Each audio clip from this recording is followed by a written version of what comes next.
動画をご覧いただきありがとうございます。今回は2020年に発売された衝動 X 仮面ライダーシリーズの10からブルーバージョンの制作です。仮面ライダースーパーワンの愛機、懐かしいですね。このブルーバージョンのキットは A サイドと B サイドという2つのパッケージのパーツを合わせて完成します。こちらが全パーツ。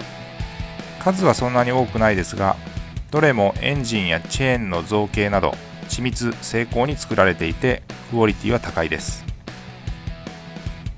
箱の中にはパーツのみが入っていて、組み立て説明は箱の裏側に印刷してあります。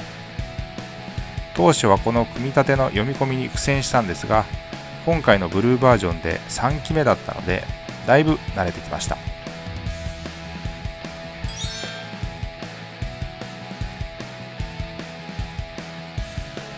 組み立てです。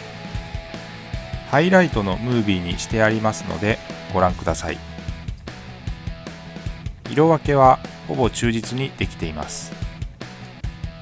クリアパーツの使用が効果的で、実機に近い色分け、再現ができています。一旦無塗装でこんな感じ。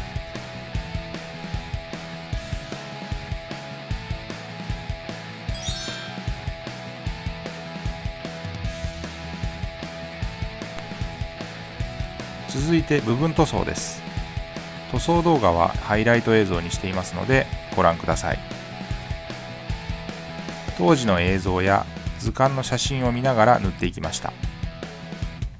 機械部分、チェーンなどのシルバーの塗装がメインでした。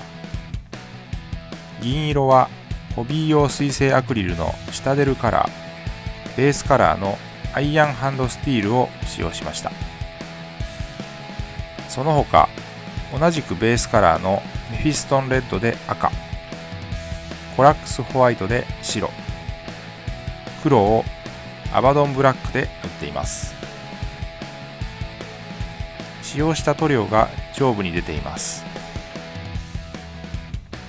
一旦組み立ててからの塗装だったので、少し筆の入りが悪かったところもありましたが、全体的にはうまく表現できたかなと思います。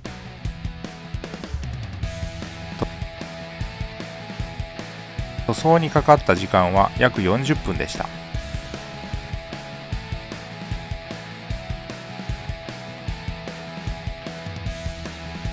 スーパーワンのバイクとしては高価なV マシーンがありますが、衝動 X で商品化されたのはこのブルーバージョン。荒れ地で活躍するオフロードマシンの方でした。最高時速500キロの設定のバイクです。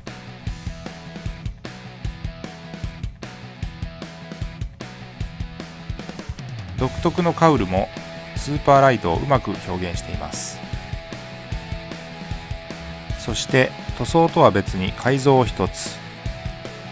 後部にあるアンテナが軟質素材でできていて、封入されていた時の癖がなかなか治らず、それとそもそも素材的に長すぎてどうしても曲がってしまっていたので、思い切ってカット。そして瞬間接着剤で固定し直しました。当時の劇中写真を見ても、短くても曲がってるよりはいいかなという感じで手を加えました。こちらが塗装後です。不足していた色分けができてうまくできました。スーパーワンが騎乗するのが楽しみです。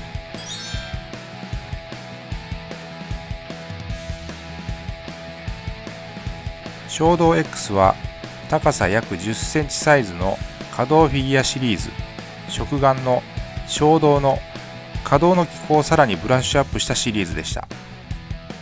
ラインナップに加わったこのバイクが特に魅力的です。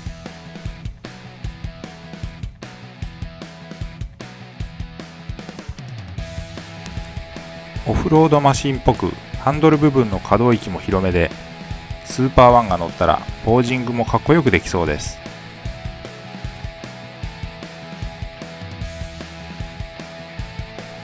タイヤを固定するためのクリアパーツも付属しています。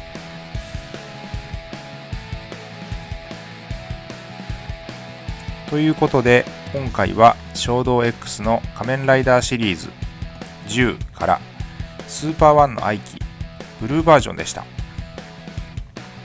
ご視聴いただきありがとうございました。また次回の動画でお会いしましょう。